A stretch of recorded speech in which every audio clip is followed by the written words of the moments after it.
तर मित्रांनो, 2026-27 मध्ये सरळ सेवा देणाऱ्या सर्व विद्यार्थ्यांसाठी सामान्य ज्ञान या घटकातील इतिहास या विषयावर विचारण्यात आलेले TCS, IBPS आणि ऑफलाईन भरतीतील अतिशय महत्त्वाचे असे 97 महत्त्वाचे प्रश्न आणि त्यांची उत्तरे आपण या व्हिडिओमध्ये पाहणार आहे.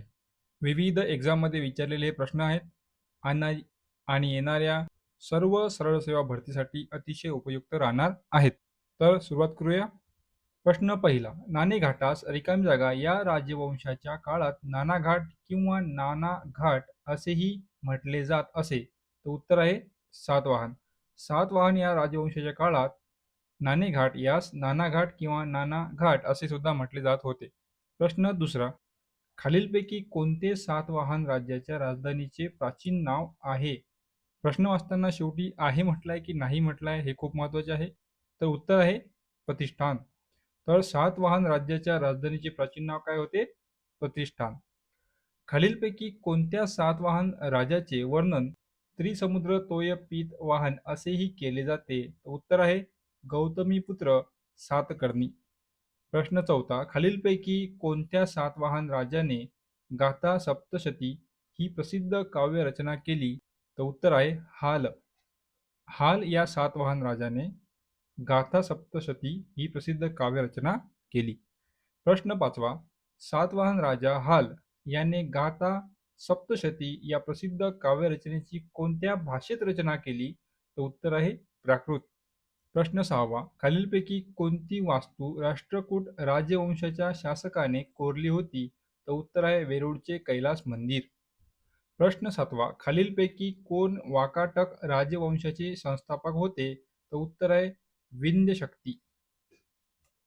प्रश्न आठवा. सातवाहन राजा हाल याने खालीलपैकी कोणत्या प्रसिद्ध काव्यरचनेची रचना केली? तर उत्तर आहे गाथा सप्तशती. सर्व प्रश्न विचारलेले आहेत, तर पाहू शकता फिरून सुद्धा प्रश्न विचारले जातात. प्रश्न नववा. सातवाहन राजवटीचा काळात पुढीलपैकी कोणत्या लेणी खोदल्या गेल्या? तर उत्तर आहे कार्ला म्हणजेच कारले. प्रश्न दहावा. गाथा सप्तसायीची रचना कोणत्या सातवाहन राजाने केली असे मानले जाते? तर उत्तर आहे हाल या राजाने. प्रश्न क्रमांक 11. चालुक्य राजवंशाच्या राजधानीचे प्राचीन नाव खालीलपैकी कोणते आहे? तर वातावी. वातापी हे चालुक्य राजवंशाच्या राजधानीचे प्राचीन नाव आहे. प्रश्न क्रमांक 12. सेतुबंधची रचना करणारा प्रवरसेन दुसरा खालीलपैकी कोणत्या राजवंशाचा होता? तर उत्तर आहे वाकाटक राजवंश. अतिशय महत्त्वाचे प्रश्न आहे मित्रांनो. प्रश्न क्रमांक 13. पुणे जिल्ह्यातील जुन्नर येथील रिकामी जागा लेण्यांमध्ये सातवाहन राजवंशातील महत्त्वाच्या व्यक्तींची नावे कोरली आहेत. तर उत्तर आहे नाणेघाट. नाणेघाट लेण्यांमध्ये सातवाहन राजवंशातील महत्त्वाच्या व्यक्तींची नावे कोरली आहेत. प्रश्न क्रमांक 14. खालीलपैकी कोणता शासक राष्ट्रकूट राजवंशाचा होता? एक आहे राजाराज पहिला, दुसरा विष्णुवर्धन. तर उत्तर होते याचे एक किंवा दोन यापैकी कोणतेही नाही. तर मला तुम्ही कमेंटमध्ये सांगा खालीलपैकी कोणता शासक राष्ट्रकूट राजवंशाचा होता? प्रश्न क्रमांक 15. खालीलपैकी कोणते विधान बरोबर आहे? विधान एक आहे पुलकेशी पहिला याने 6व्या शतकात चालुक्य राजवंशाची सत्ता स्थापन केली. दुसरे विधान आहे राजा सिमुकच्या काळात वातापी ही सातवाहनांची राजधानी होती. तर उत्तर केवळ एक विधान बरोबर आहे. म्हणजेच काय?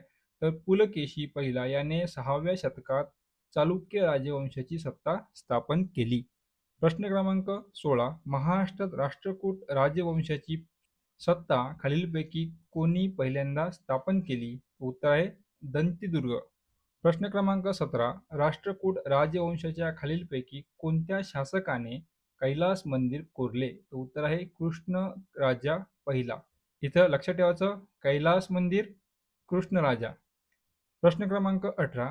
वाकाटक राजवंशाच्या प्रवरसेनने दुसरा याने रिकामी जागा ही रचना केली. तर उत्तर आहे सेतुबंध. प्रश्न क्रमांक 19. खालीलपैकी कोणती प्राचीन साहित्यकृती प्राकृत भाषेत आहे? एक आहे सेतुबंध, दुसरा आहे गाथा सप्तशती. तर दोन्ही प्राकृत भाषेत आहे. प्रश्न क्रमांक 20. खालीलपैकी कोणती राजवंश आणि संस्थापकाची जोडी बरोबर आहे? तर उत्तर आहे वाकाटक विंध्यशक्ती. प्रश्न क्रमांक 21. खालीलपैकी कोणत्या शासकाने चालुक्य राजवंशाची स्थापना केली? तर उत्तर आहे पुलकेशी पहिला. प्रश्न क्रमांक 22. वाकाटक राजवंशाचा संस्थापक विंध्यशक्ती चा उत्तराधिकारी रिकामी जागा होता? तर उत्तर आहे प्रवरसेन पहिला. प्रश्न क्रमांक 23. इसवी सन 250 ते 550 दरम्यान नंदीवर्धन ही नैऋत्य भारतावर राज्य करणाऱ्या महाराष्ट्रातील पुढीलपैकी कोणत्या राजवंशाची राजधानी होती? राजधानीचे नाव काय आहे? नंदीवर्धन. तर वाकाटक राजवंशाची राजधानी होती. प्रश्न क्रमांक 24. वाकाटक घराण्याचा शासक म्हणून विंध्यशक्तीचा उत्तराधिकारी कोण होता? तर उत्तर आहे पहिला प्रवरसेन. प्रश्न क्रमांक 25. 2012 मध्ये पुरातत्वशास्त्रज्ञांनी महाराष्ट्रातील नांदेड जिल्ह्यातील होट्टल येथे 11व्या शतकातील मंदिराचा जीर्णोद्धार केला. ही मंदिरे रिकामी जागा त्या काळातील आहे? तर उत्तर आहे कल्याणी चालुक्य. प्रश्न क्रमांक 26. दक्षिण आफ्रिकेतून परत आल्यानंतर महात्मा गांधींनी सत्याग्रह यात्रा कुठून सुरू केली? तर उत्तर आहे चंपारण्य. खालीलपैकी कोणत्या राजाने एक प्राकृत भाषा असणाऱ्या महाराष्ट्रामध्ये सेतुबंधाची रचना केली? तर उत्तर आहे प्रवरसेन दुसरा. प्रश्न क्रमांक 28. 1857 चे स्वातंत्र्ययोद्धे आणि महाराष्ट्रातील जिल्हे यांची खालीलपैकी कोणती जोडी अचूक आहे म्हणजेच बरोबर आहे? तर ऑप्शनमध्ये आहे छत्रपती प्रतापसिंग कोल्हापूर आणि चिमासाहेब सातारा. तर 1 किंवा 2 यापैकी कोणती बरोबर नाही. तर तुम्ही कमेंटमध्ये उत्तर सांगा, कोल्हापूर आणि सातारा या जिल्ह्यांसाठी कोणती जोडी योग्य आहे? प्रश्न क्रमांक 29.